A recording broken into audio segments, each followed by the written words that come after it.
Good afternoon, everyone. Now we'll discuss about the last forms of JSA, which is how to prepare JSA. Okay, JSA का chart किस तरीके से बनाना है उसके बारे में हम लोग डिस्कस करेंगे. इसके पिछले वाले वीडियो में हमने ये देखा कि JSA का डेफिनेशन क्या होता है, JSA को स्टेप बाय स्टेप किस तरीके से हैजर्ड्स को एनालाइज किया जाता है और कैसे प्रिवेंटिव मेजर्स को अप्लाई किया जाता है. और उसके बाद में हमने एडवांटेजेस देखे थे कि क्या क्या एडवांटेज होते हैं JSA को बनाने के लिए. जैसे कि JSA बनाने से हमें ये पता चलता है कि क्या क्या इफेक्टिव मेजर्स हमने अप्लाई किए हुए हैं और क्या इंसिडेंट एक्सीडेंट हो रहा है क्या. ओके, अब इसमें हम ये समझेंगे कि JSA जॉब सेफ्टी एनालिसिस का चार्ट फॉर्मेट किस तरीके से बनाया जाता है. ओके, उसको हम लोग डिटेल्ड में समझेंगे. सो इस वीडियो में हम ये जानने वाले हैं कि how to prepare JSA. Okay, format किस तरीके से बनाया जाता है. तो सबसे पहले कॉलम में आपको ये लिखना है sequence of the job step.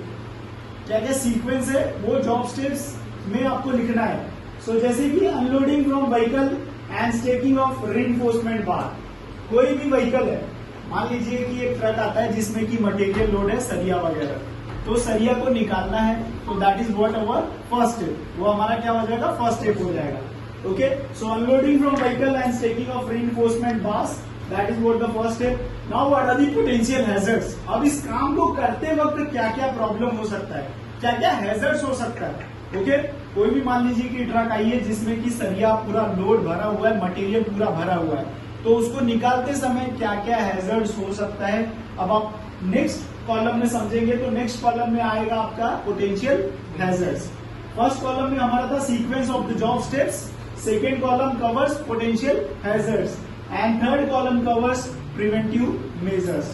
तो पूरा हमारा जो चार्ट है, जो हमारा JSA फॉर्मेट चार्ट है, वो इस तरीके से होना चाहिए. फर्स्ट कॉलम में आपको ये बताना है कि जो भी आपका लोडिंग मटेरियल है, जो भी आपका लोडिंग मटेरियल रीइंफोर्समेंट बार्स है, वो आपको job step sequence of the job step में लिखना है. अंडरस्टूड. उसके बाद में यहाँ पे पोटेंशियल हैजर्ड्स में क्या क्या हैजर्ड्स हो सकता है उसके बारे में हम लोग डिस्कस करेंगे. सो सिंपल है, rash vehicular movement injury to the workman. अगर मान लीजिए कि गाड़ी काफी ज्यादा स्पीड से आपकी कंपनी के अंदर एंटर होती है तो क्या हो सकता है, उससे किसी का भी इंसिडेंट एक्सीडेंट हो सकता है.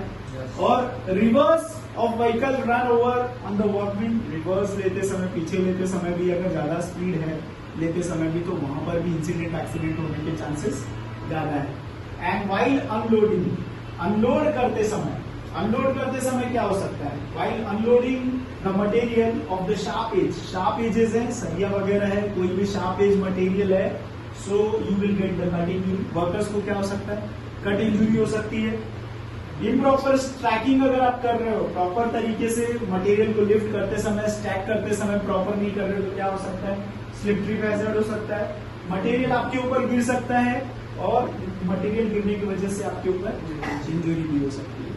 So this comes under potential hazards. So सबसे पहले कॉलम में sequence of the steps, second column you have to cover with the potential hazards and what are the hazards over there, you need to write down. Okay, and third is to go with the preventive measures. So क्या क्या आप देखोगे preventive measures में, आप क्या क्या check करोगे. So first you need to check the experience of the driver. क्या ड्राइवर को एक्सपीरियंस है, क्या उसके पास लाइसेंस है. लाइसेंस होना बहुत जरूरी है. बिना लाइसेंस के आप अलाउ करोगे किसी को भी गाड़ी चलाने के लिए. So it is very important in preventive measures. You need to check whether the driver is experience और he have the proper government licence.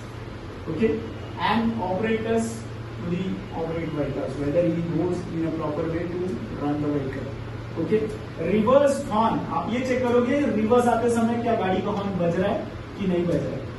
बजना चाहिए. रिवर्स ले रहे तो फिर टेल लाइट्स ऑन हो रही है and vehicles to be insured in a proper way कि टेल लाइट काम कर रहा है, हॉर्न काम कर रहा है परफेक्ट. रिवर्स लेते समय भी हॉर्न काम कर रहा है. Okay, sufficient number of skilled workers, workmen to be allowed for the job. जो भी जॉब कर रहे हैं, जो भी मटेरियल निकाल रहे हैं, मटेरियल उठाते समय कैसे वर्कर्स चाहिए, स्किल्ड वर्कर्स. उनको प्रॉपर पता होना चाहिए कैसे सरिया को बांधना है, रेगिंग किस तरीके से करना है, लिफ्ट कैसे करना है, ये सारी चीजें स्किल्ड वर्कर्स. स्किल्ड वर्कर होंगे उनको ही पता है, न्यू वर्कर्स को पता होगा क्या. So it is very important, you need to check that as well. Safety helmet, safety shoes, hand gloves, provided to the workmen. So whatever the PPE, personal protective equipment, it is again your responsibility as a safety officer. You need to provide each and every PPE to the workmen. जो workers काम कर रहे हैं उनको proper PPE देना हमारी जिम्मेदारी as a safety officer. हमें उनको प्रॉपर PPE देना है, उसके बाद में ही काम उनसे कराना है. Rebar shall be staked size wise with a proper signages posted over there. जितनी भी सरिया हैं, जितने भी लोड मटेरियल्स हैं, उसको प्रॉपर स्टेकिंग करना है अलग अलग जगह पे और वहां पे प्रॉपर साइनेजेस लगा होना चाहिए.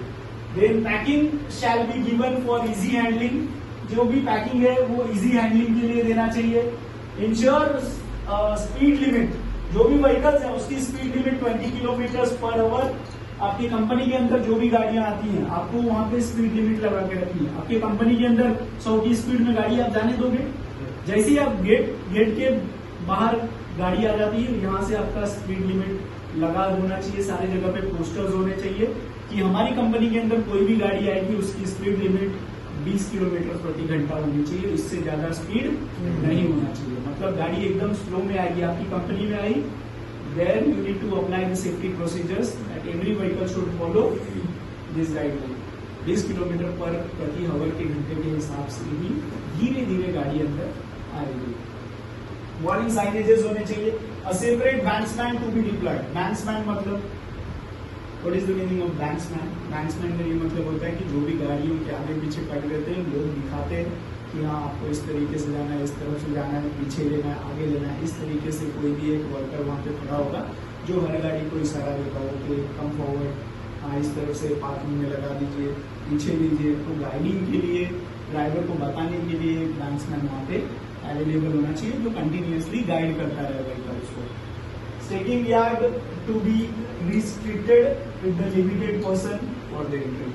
अब स्टेकिंग यार्ड जहाँ पर भी मटेरियल रख रहे हैं वहां पर लिमिटेड एंट्री होनी चाहिए. ऐसा नहीं कि 100 वर्कर्स को एक साथ भेज दो, नहीं. वहाँ पे क्या होना चाहिए? Limited entry.